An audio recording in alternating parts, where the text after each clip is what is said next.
you change the way you look at things, the things that you look at change. What if your symptoms weren't a sign that your brain was broken, but proof it was in a protective loop? In this video, I'll show you why the body follows the mind in PCS and give you 3 impactful ways to change the way you perceive your environment. Let's begin. Welcome to the PCS Resilience Collective. My name is David Brimacombe, and after 7 concussions over 20 years, I've learned a lot about the lifestyle modifications needed to change, and most importantly, how the mind determines your path of recovery. Your brain is a prediction machine. It scans the environments for threats and for dangers, and after a concussion, it becomes highly sensitized to anything that might be a threat. The brain wires what it repeats. How you interpret a situation helps determine how your brain sees this. Is this environment a threat? Is this person who's talking to you a threat? Is this sensation, this feeling, a threat to you? How you perceive that is up to you. Now, how are we going to change that perception? And that's what I want to talk about today. So here are 3 easy ways to change the perceptions we have of our body, the symptoms that we're feeling during our recovery. Now, the first thing is through gratitude journaling. Now, I'm sure you've heard the power of gratitude. Now, one important thing to understand is that when your mind is in a state of gratitude, it cannot simultaneously be in a state of anger, of frustration. That is not possible. Those neural pathways are competing. They can't run simultaneously. So the more we can get into that state where we're thinking in terms of what are the small wins that I've seen? How have I progressed from week to week? It will alleviate your potential to have those thoughts of frustration, of anger, of resentment that seem to boil to the surface when you're in the ruts of recovery for PCS. Okay? How do I practice gratitude? The simplest way to do this is to take a sticky, write one thing you're grateful for in the morning, put it on your bathroom mirror.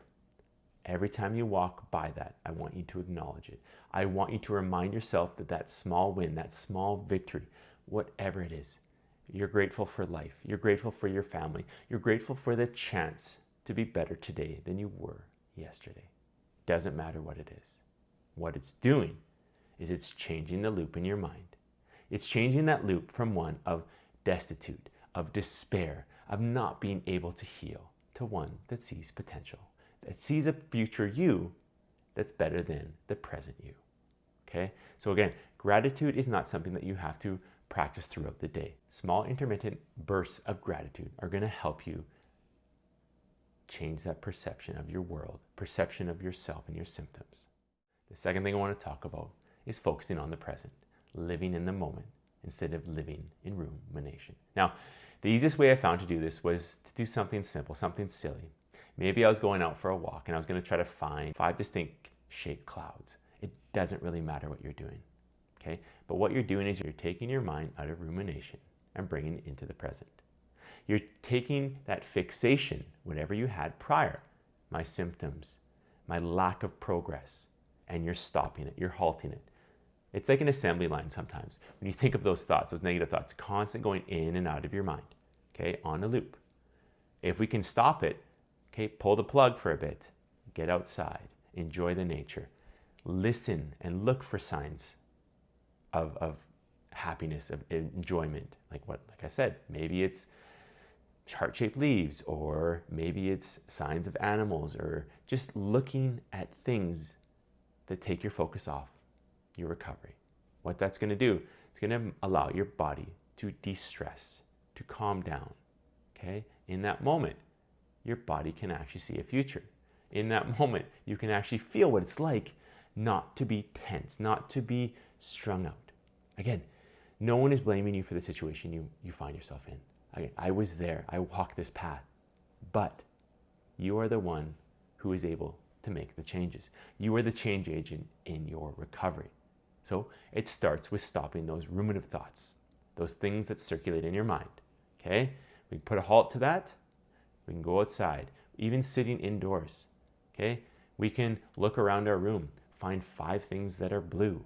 Okay? It's simple, but guess what? You're focusing on something beyond your recovery.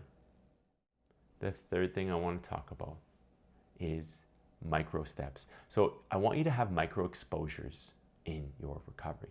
These are small bursts of activities that you thought initially would cause symptoms to flare. But you're going to do so in a way that is so small that your body's going to understand, this is safe, but it is not so extreme, so strenuous that it's going to cause harm to your system. It's going to cause your symptoms to flare. So what does this look like? Now, for me, I had intense exercise intolerance. So going up a flight of stairs would cause me to get dizzy, nauseous, and have to sit down. So I wouldn't go up the stairs too much. What I could do is I could walk 2 or 3 steps, and then I could sit and think. I could think that was possible. It's not that I can't walk up the steps, but at this moment, I cannot walk up a full flight of steps. So I walked up those 3 steps. I'd sit down, I'd think, calm down. I'd get up, I'd walk up 3 more steps. Again, what I was doing is I was signaling safety in that moment. It wasn't the steps that were causing the danger. It was the exertion that I needed to do to walk up 14 steps. So I was having those micro wins, and those micro wins, we can layer it back to gratitude. I could think in a moment of being grateful that I was able to do something. I was able to do some kind of movement, even if it was so small. It didn't matter, because movement was not the thing that I should be fearful of. It was the intensity of the movement. It was the intensity of the exercise that I needed to be leery of. So I was creating a positive connection. I could move.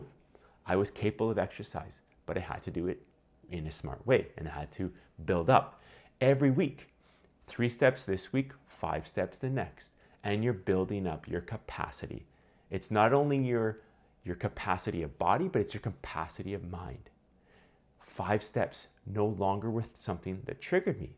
It was 8 steps the next week, and 10. And then eventually I could go up the whole flight of stairs multiple times, but it took small exposures. And this is what you need to start with, okay? Start small, build the safety, and then eventually layer up when your body can tolerate it. I'm going to provide you with a 30-second reset tool. This is part of the PCS Resilience Collective that I've created. I call it SAFE. It stands for spot, acknowledge, flip, and embed. Firstly, spot. If I'm climbing those stairs and I start to feel my symptoms flare, I'm spotting it. Secondly, I'm acknowledging. I'm acknowledging that in this moment, I cannot climb a full set of stairs. I can climb 3 or 4 or 5 maybe, but that I'm acknowledging that fact. Thirdly, okay, now I'm going to flip it. So I'm going to go from a point of, not this again. I'm never going to heal. This has been 3 months. It's been 3 years, and I cannot climb the stairs without feeling exhausted. I'm going to flip that, okay? 2, I've seen improvement. Last week, I could only climb 1 stair. This week, it's 5 stairs. Look at that. That's 5 times greater. Okay, I've now flipped the script. The third thing I'm going to do is I'm going to embed it. I'm going to sit down on those steps. And for 10 seconds, I'm going to remind myself with a deep breath that I am healing. I am healing in my own journey. The journey is taking maybe longer than I'd like, but it's still happening in those small wins. So again, SAFE stands for spot, acknowledge, flip, and embed. Hopefully this can help you as well. When you change what you think this sensation feels, what this symptom feels, your brain can determine what to do next. It can determine that, guess what? I can move forward with this. I can scale up with this. Okay, you're giving it hope. But hope doesn't come from simply blind trust. Hope comes from creating belief based on small wins. Those small wins happen through time, okay? Acknowledge those small wins. Be proud of yourself. I used to say I'd celebrate those things. Strange to think, I never thought in a million years that I'd celebrate being able to climb 5 stairs, but it's all relative. It's all based on context, not being able to climb a single stair prior, okay? So believe in yourself, trust yourself, and have those micro wins. Congratulate that you're moving forward. If this video resonated and you want to learn about my entire morning and evening routine, okay, you can look up and find my ultimate morning PCS protocol, okay? Thank you very much for your time. I know as someone with PCS, The ability to watch a video can be tough, okay? But I hope this helps. I hope this resonates. You can put in the comments how you felt after watching this and how you're going to apply it in your life, okay? I appreciate you, okay? Thank you for your time.